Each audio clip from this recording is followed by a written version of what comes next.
Ramai yang ada simpanan tapi tak ramai yang tahu cara untuk lindungi dan gandakan nilai simpanan mereka. Apa yang lebih baik? Simpan duit di bank, melabur atau tukar simpanan kepada emas? Jom kita bongkarkan rahsianya. Bayangkan ni, anda ada RM40,000 dalam akaun bank.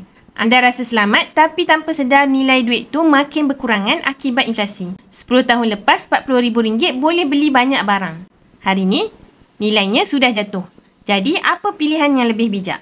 Puan A, seorang yang bijak menguruskan kewangan, bertanya, adakah betul kalau saya tukar semua simpanan saya kepada emas?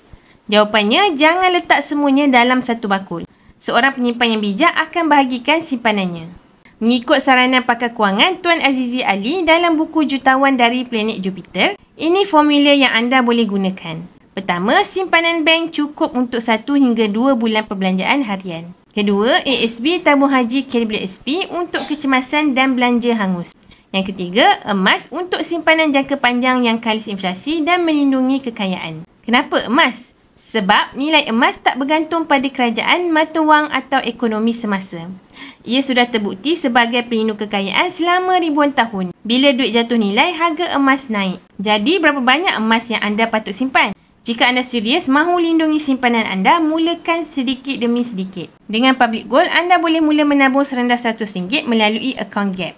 Mudah, murah dan patuh syariah. Jangan tunggu sehingga kuasa beli duit anda semakin jatuh. Jom ambil langkah bijak sekarang.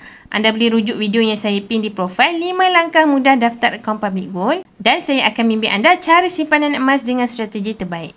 Ingat Public Gold mudah, murah dan patuh syariah. Jemput follow.